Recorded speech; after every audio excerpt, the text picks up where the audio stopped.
বলি, আব্দুল কাদের মোল্লা যেদিন ওনাকে ফাঁসি দেওয়া হয়, জামাত নেতা, আমি ভাই আবারও বলি, আমি কোনোদিন শিবির করি নাই। এইটা এখন আমি বলছি এই জন্য, শিবিরের দিনই আমি কোনোদিন বলি নাই, কারণ শিবির করি নাই এইটা বলে একটা খারাপ কথা। শিবির যে করবে তার করতে দেওয়া যাবে না কেন? গণতান্ত্রিক রাষ্ট্রে যে কারো অধিকার আছে যে কোনো রাজনীতি করার। তো আর এটা তো নিষিদ্ধ সংগঠন না। বড় প্রশ্ন হলো, আমার আসলে শিবির কোনোদিন করতে হয় নাই। এর মানে আমি শিবির না করেই অনেক বড় বড় ভাই বন্ধুদেরকে চিনতাম, তারা আমার বিভিন্ন অ্যাক্টিভিজমের কারণে, আপনি জানেন ভাই, যে হয়তো জানেন যে আমি ওই ছোটবেলা থেকে যখন আমি 780 পড়ি তখনও জাতীয় পর্যায়ে সেই জেলাতে, ঝালকাঠি জেলা, তারপরে বরিশাল, তারপরে ঢাকা এসে আমি কবিতায়, বক্তৃতায়, বিতর্কে আমি জাতীয় পর্যায়ে অনেকবার ফার্স্ট হয়েছি, মানে স্বর্ণপদক পাইছি। তো বিভিন্ন কারণেই তারা আমাকে ভালোবাসতেন। তা আমার শিবিরটা আসলে করা লাগে নাই, এমনিতেই আমার সবার সাথে ভালো সম্পর্ক ছিল, আমাকে পছন্দ করতো।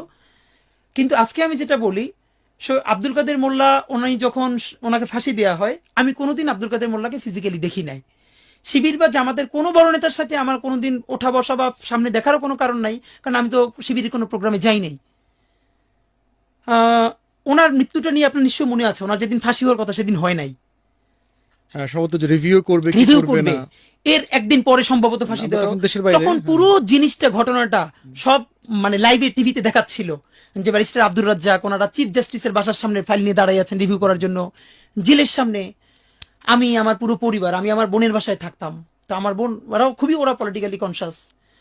তো আমার মনে হচ্ছিল যে একজন মানুষ, তাকে কোনো অপরাধ ছাড়া জুডিশিয়াল কিলিং এর মাধ্যমে ফাঁসি দেওয়া হচ্ছে, এবং তার ছেলেরা, তার মেয়ে, তার পরিবার কিভাবে একটা ফাইল নিয়ে একা, এবং ব্যারিস্টার সম্ভবত মাহবুব হোসেন, যিনি বিএনপির সিনিয়র একজন, খন্দকার মাহবুব, উনি তখন তাদের সাথে ছিলেন, ব্যারিস্টার আব্দুর রাজ্জাক ছিলেন, কি ভয়ের তো মুখ, চিফ জাস্টিসের বাসার সামনে দাঁড়িয়ে আছেন ওনারা। তো পরের দিন ওনাকে যখন ফাঁসি দেওয়া হলো, এবং পরে জানলাম ওনার ঢাকার বাসায়ও হামলা করা হলো, এবং ওনার বাচ্চাদেরকেও সেটা দেখতে দেওয়া হলো না। আমি জানি না ভাইয়া কি হয়েছে আমি আমার বাসায় গড়াগড়ি করে চিৎকার করে কাঁদতেছিলাম। আমি কোনোদিন আব্দুল কাদের মোল্লাকে দেখি নাই, জামাতের কোনো বড় নেতা তো দূরের কথা, শিবিরের কোনো বড় মানুষের সাথে আমার কোনোদিন আলাপ হয় নাই।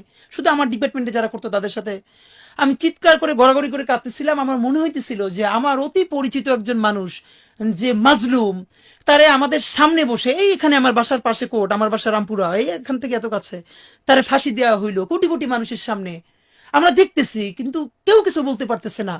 আমি এটা নিতে না পারি, আমার মনে আছে আমি গড়াগড়ি করে শব্দ করে কাঁদতেছিলাম। কিন্তু ভয়াবহ অভিজ্ঞতা হলো, আমার বোনও তখন কাঁদতেছিল, কিন্তু সে এসে আমার মুখ চেপে ধরছে।